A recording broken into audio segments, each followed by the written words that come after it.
Je crois en un Dieu à la carte.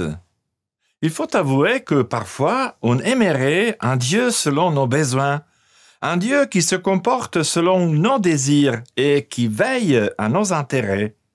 Un Dieu à la carte, comme au resto. En effet, il y a ceux qui prennent Dieu, le Père, pour un dispensateur de miracles, à la veille des examens scolaires, par exemple, et ceux qui ne se souviennent de lui qu'au moment de leurs échecs, comme lors d'une rupture amoureuse, une maladie, une mort.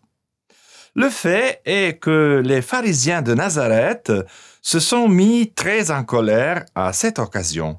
En fait, quand ils entendent Jésus dire que seuls les étrangers reçoivent des signes de prophètes, ils ne peuvent pas accepter cela.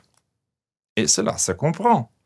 Jésus était et il est toujours porteur d'une nouveauté révolutionnaire, capable de faire toutes choses nouvelles, pas seulement en simple repeinture de façade. Aujourd'hui, la foi, à mon avis, est de plus en plus répandue. On l'appelle aussi fait maison, un cocktail d'ingrédients selon son propre goût, le chemin de ceux qui essaient de suivre Dieu, qui se révèle dans les Écritures, dans la liturgie, dans le magistère de l'Église, est bien plus complexe et fatigant. Le risque que nous courons, nous aussi, aujourd'hui, est comme ce qui est arrivé aux auditeurs présents dans la synagogue de Nazareth. Ils ont été surpris par la prédication de Jésus.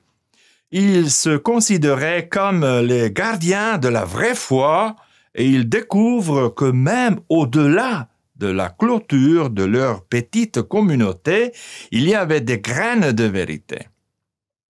Ils ne pouvaient accepter un tel affront. C'est pourquoi ils essaient de précipiter Jésus d'un escarpement de la colline, mais ce n'était pas encore son heure. Vous en saurez plus dans la prochaine Minute Spi. À bientôt.